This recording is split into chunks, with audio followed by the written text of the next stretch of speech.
Defense in Proud Boys sedition trial encounters hurdles. When the 5 Proud Boys now on trial for sedition charges stemming from the Capitol attack opened their defense 2 weeks ago, they were planning to make an unusually robust case to the jury. Each of their lawyers was promising to call several witnesses and perhaps take as long as a week apiece to question them. 3 or 4 of the defendants seemed prepared to roll the dice and take the stand themselves. But by Thursday, as the lawyers signaled that they might complete their cases by next week, the plans for an aggressive defense appeared to have been scaled back. So far, none of the defendants has testified. And as for the witnesses whom the defense has called so far, their usefulness with the jury has been mixed at best. The trial is now in its 11th week in federal district court in Washington. It is one of 3 so far in which the Justice Department has tried to prove sedition charges in connection with the events of January 6, 2021, when a mob of President Donald J. Trump supporters assaulted the Capitol as Congress was certifying that Mr. Trump had lost the 2020 election. In the other 2 cases, 6 members of another far-right group,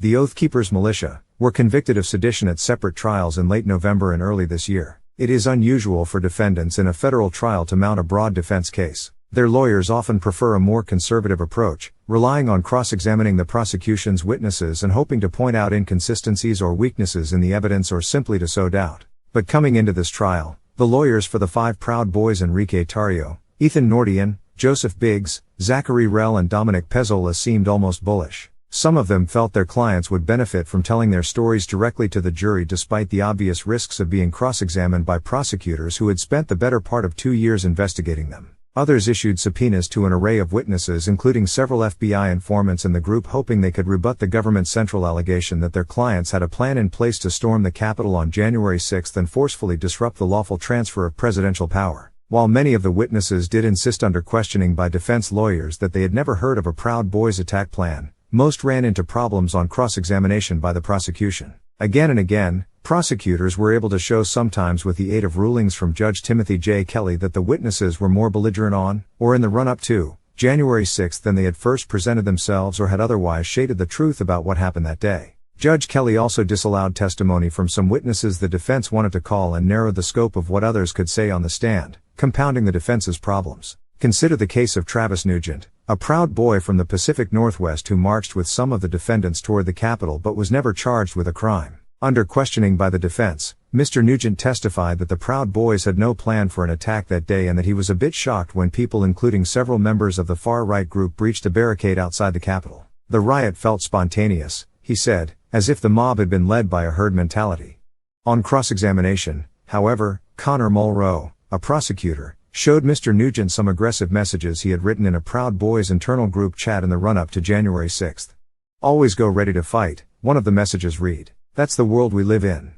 Mr. Mulrow also got Mr. Nugent to admit that after a second breach of security at the Capitol, he tried getting Mr. Nordian to calm down the rioters around them, going so far as to ask a police officer if he could use his bullhorn. He acknowledged that he suggested to Mr. Nordian that they leave the area, saying it was not a good idea to be there any longer, but added that Mr. Nordian appeared to have ignored him. Something similar happened in testimony a few days later when George Mesa, another Proud Boy, took the stand and told the jury that the group of men picked by the organization's leaders to be on the ground on January 6, the so-called Ministry of Self-Defense was, as its name suggested, defensive, not aggressive, in nature. Echoing that theme, Mr. Mesa testified that the purpose of the Proud Boys was to stop patriots and innocent Americans from being harmed. But, once again, things looked very different on cross-examination. Prosecutors showed the jury a video titled "If Not Now, Then When?"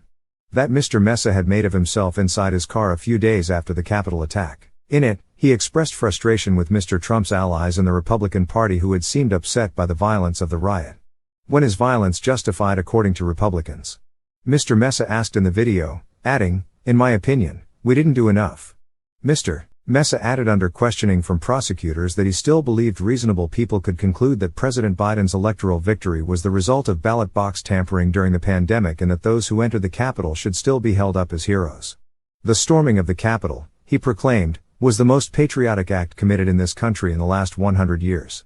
In January, as the trial moved toward opening statements, Nicholas Smith, a lawyer for Mr. Nordian, said that he had issued subpoenas to 7 or 8 FBI informants and the Proud Boys who, by his account, could testify that the Capitol attack had erupted spontaneously. One of those informants, a member of the Proud Boys chapter in Kansas City, took the stand on Wednesday and testified under his middle name, Aaron. Under questioning by Mr. Smith, Aaron told the jury that although he was among the crowd of Proud Boys that stormed the Capitol, he went to Washington on his own accord, not on orders from the FBI. He also said that as he and other members of the group stormed through a barricade outside the building, he texted his handler in the bureau, saying that the breach was not organized. PBs did not do it, nor inspire, Aaron wrote. The crowd did as a herd mentality. But on cross-examination, Aaron admitted that he was far back in the crowd that had pushed its way through the barricade, suggesting that he may not have known precisely what happened. He also acknowledged that he had no access to the Proud Boys leadership, which presumably would have come up with any plan that existed for January 6. Moreover, Aaron's testimony allowed prosecutors to introduce evidence about his compatriots in the Kansas City Proud Boys, several of whom are facing charges in a separate conspiracy case. Prosecutors played the jury videos of Aaron standing by as his Kansas City colleagues acted violently, throwing barricades aside and, in one case, moving forward brandishing an axe handle.